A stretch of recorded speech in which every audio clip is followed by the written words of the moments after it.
بسم اللہ الرحمن الرحیم۔ السلام علیکم، میں سمیع ابراہیم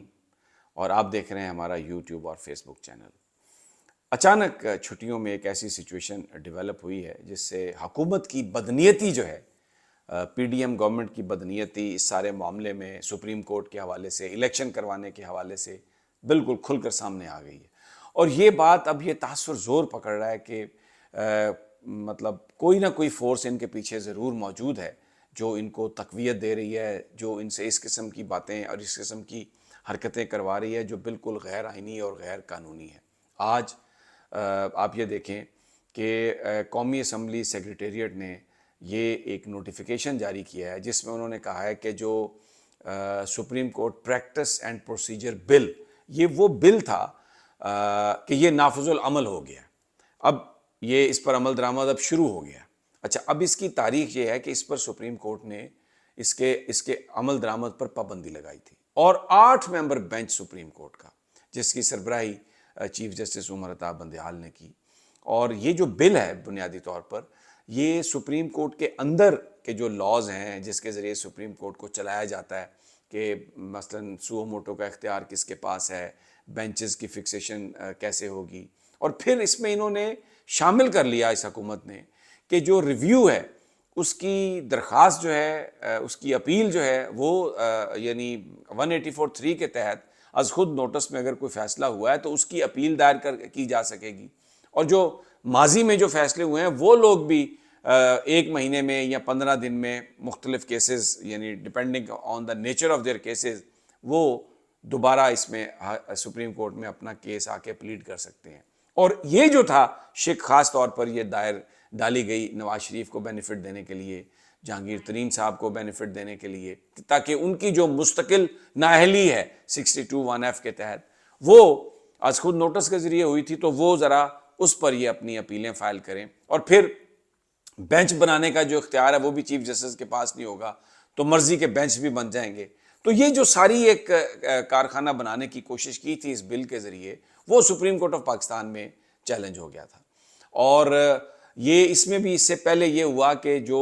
الیکشن کے حوالے سے جو پٹیشن تھی سو موٹو نوٹس کی، اس میں جو یہ ججز تھے عطر من اللہ صاحب، منصور علی شاہ صاحب، یحییٰ فریدی صاحب اور جمال خان مندوخیل، انہوں نے وہ کیس، حالانکہ یحییٰ فریدی نے اور عطر من اللہ صاحب نے یہ کیس سنا بھی نہیں تھا، منصور علی شاہ صاحب نے بھی یہ کیس پورا نہیں سنا تھا، لیکن 2 4 5 دنوں کے وقفے سے انہوں نے جو ڈیٹیل ججمنٹس جو ہیں وہ لکھی اور اس میں ایک مسئلہ اس کو کھڑا کیا۔ اور جو یہ ایک لولی لنگڑی پارلیمنٹ ہے، نون لیگ نے فوری طور پر کہا کہ جناب یہ معاملہ جو ہے اس کو ہم وہ پیش یعنی ایکٹ آف پارلیمنٹ کے ذریعے ہم اس کو کر لیتے ہیں۔ اچھا، اب ایکٹ آف پارلیمنٹ کے ذریعے یہ نہیں ہو سکتا، کیونکہ اس کے لیے جو قانونی جو وہ تھا یعنی آئینی اس میں چاہیے تھا آپ کو کہ اگر آئین اس میں، معافی چاہتا ہوں یہ ٹیلی فون مجھے تنگ کر رہا تھا بیچ میں، اس کو میں نے بند کیا،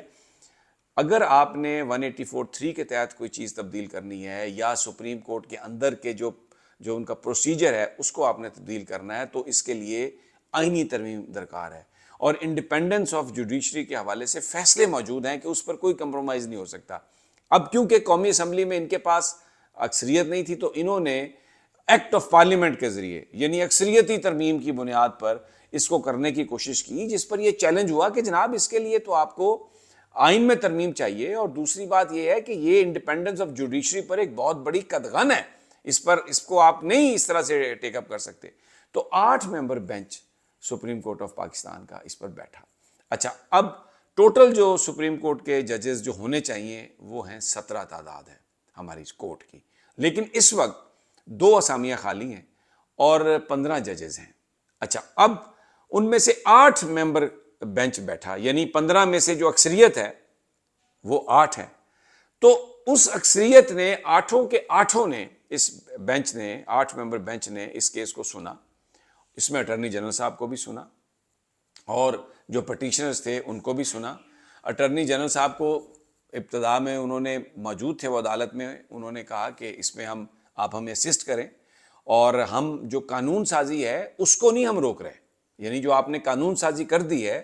قومی اسمبلی کا یہ اختیار ہے، آپ قانون سازی کریں. ہم نے صرف یہ دیکھنا ہے کہ یہ جو قانون بنایا گیا ہے یہ کہیں فنڈامنٹل رائٹس کے متصادم تو نہیں ہے، آئین کے متصادم تو نہیں ہے. تو اس کا ہم جائزہ لے سکتے ہیں اس قانون کا، اور اس پر ہم اپنی پھر اوپینین دے سکتے ہیں کہ یہ غیر قانونی ہے، آئینی ہے، ٹھیک طریقے سے کیا گیا، یا اس کے لیے کوئی اور طریقہ اختیار کرنا چاہیے. تو اس لیے جب تک ہم اس کا جائزہ نہ لے لیں، اس پر عمل درآمد روک دیا ہے. اور یہ آرڈر میں لکھا اسپیسیفکلی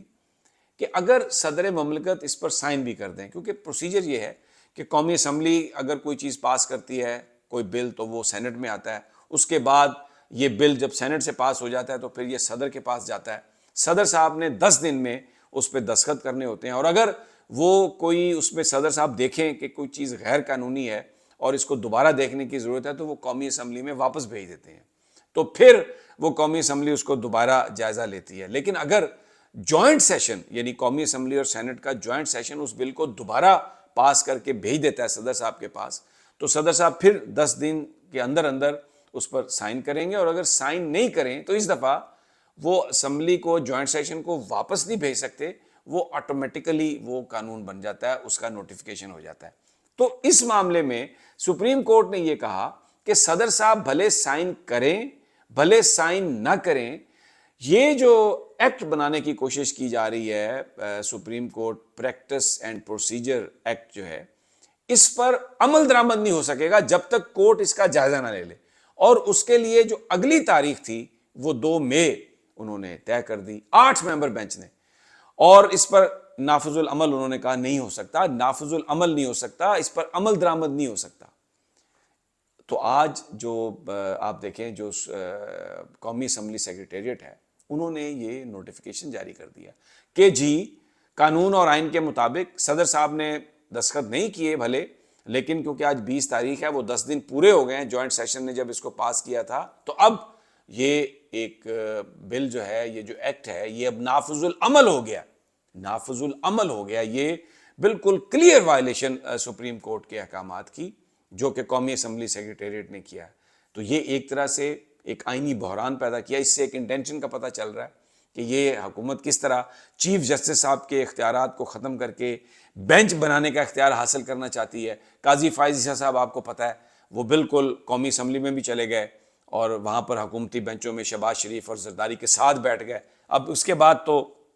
میں کوئی کچھ نہیں کہنا چاہتا، آپ خود اپنے نتائج اخذ کریں. تو وہ ایسا لگ رہا ہے کہ ان عید کی چھٹیوں میں سپریم کورٹ پر یہ حکومت کوئی حملہ کرنا چاہتی ہے اور